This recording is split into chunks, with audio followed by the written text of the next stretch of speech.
Hey world history students, here we are again, lesson number 8. And today we're going to talk about a different king from a whole different country. His name was King Peter the First. But he's also known throughout history as Peter the Great. Why is he so great? Well, I'll tell you and you decide if you think he's great or not. Now Peter had a different title than other kings. He was known as the Tsar. You can probably guess which country he was the king of.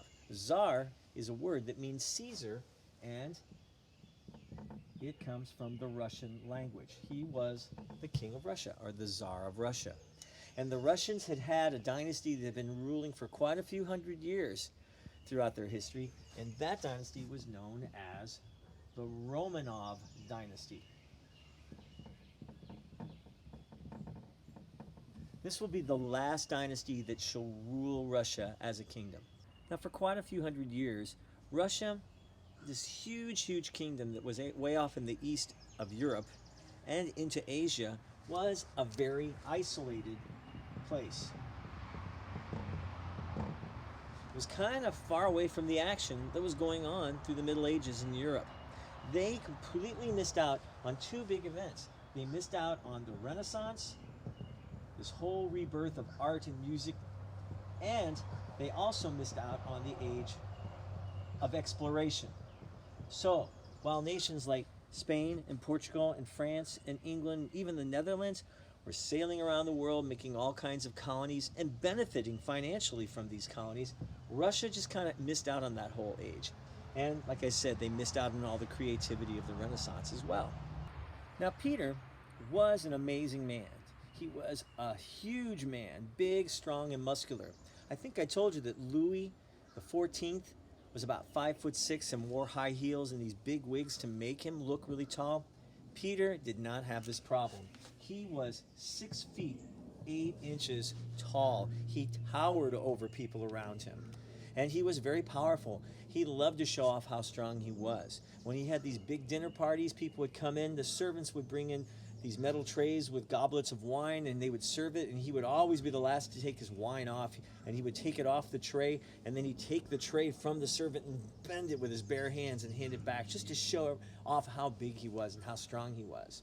He also used his size to intimidate people too. So if people came in to talk to the Tsar and they bowed before him and they were asking for a request, he'd say, no, step closer to me, let me see you.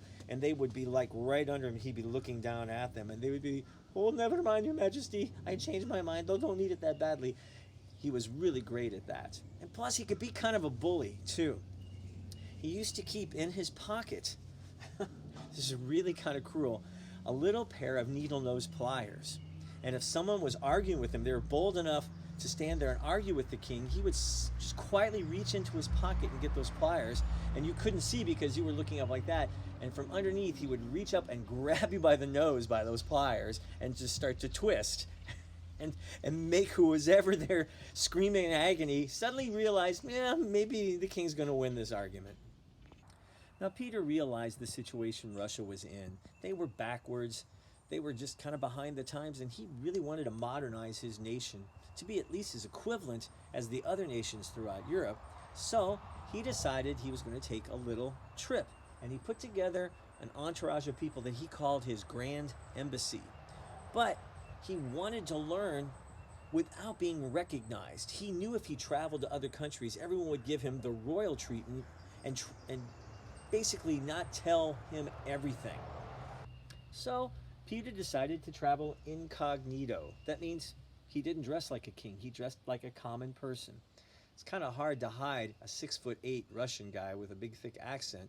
Some people realized who he was, but for the most part, he did his traveling pretty unrecognized to these countries. He decided he wanted to visit the Netherlands. Why?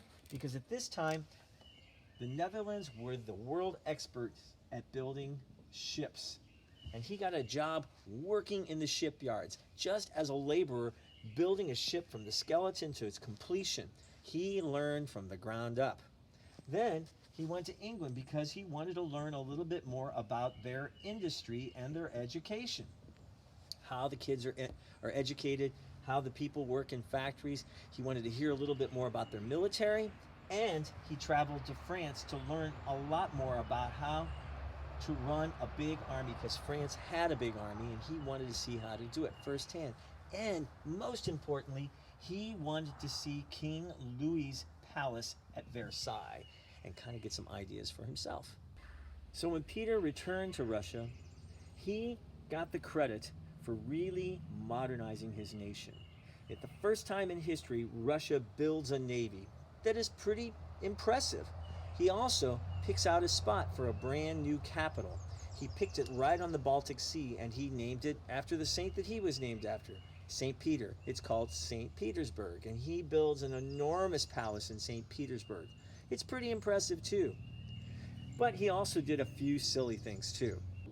One of his silly laws is that he thought his Russian language sounded real abrupt. He said he didn't think it was a very pretty sounding language. So he learned to speak French, and he made it a rule from then on: if you came to the royal palace and you wanted to speak to anybody in his family or himself, you must speak French instead of Russian. And this carries on in the Russian royal palace until the 20th century.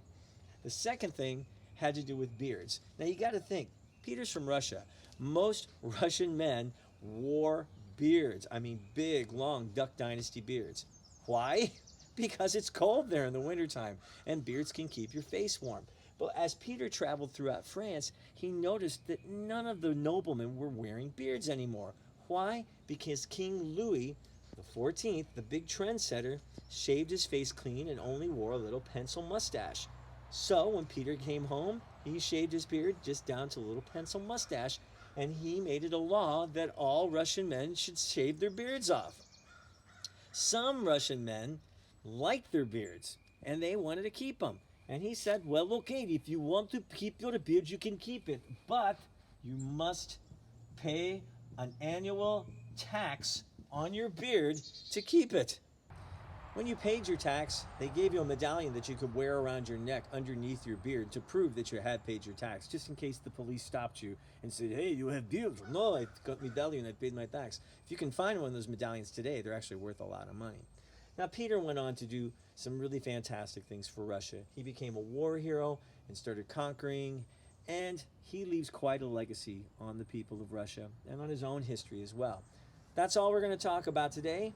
Tune in next time for another great king or queen, and we'll continue from there.